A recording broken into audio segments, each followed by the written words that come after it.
শোনাই বললেন, এই পৃথিবীতে যত ভালো আমল আছে তার মধ্যে শ্রেষ্ঠ ভালো আমল হচ্ছে মা বাবার খেদমত, বিররুল ওয়ালিদাইন। এক সাহাবী বললেন, আইয়ুল আমালি আফদাল ইয়া রাসূলুল্লাহ, ও নবী সবচেয়ে ভালো আমল কোনটা? বিশ্ব নবী বললেন, সবচেয়ে ভালো আমল তিনটা। জোরে কোন কয়টা? এক নম্বরে as-সালাতু ফি ওয়াক্তিহা, সময় মতো নামাজ। যেখানে আজান হবে ওই জায়গায় নামাজ পড়ার দরকার আছে না নাই?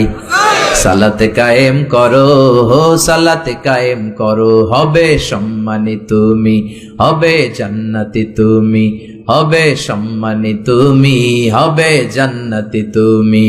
দিবে কাল হাসরে শীতল ছায়া আরশে আজিম, রব্বিয়াল আলা রব্বিয়াল আযীম। ঠিক কি না? এক নাম্বার ভালো আমল হচ্ছে সময় মতো নামাজ। দুই নাম্বার সবচেয়ে ভালো আমল হলো বিররুল ওয়ালিদাইন, মাতা পিতার খেদমত করা। তিন নম্বরে সবচাইতে ভালো আমল হলো আল জিহাদ ফি সাবিলিল্লাহ, আল্লাহর রাস্তায় জিহাদ করা। সুবহানাল্লাহ। তার মানে পৃথিবীর সবচাইতে তিনটা ভালো আমলের মধ্যে মা বাবার সাথে খেদমত করাটা আছে না নাই? এই পৃথিবীর সবচেয়ে ভালো আমল যে তিনটা, এর মধ্যে মা বাবার খেদমত করাটাও আছে। ঠিক কি না? আর এক হাদিস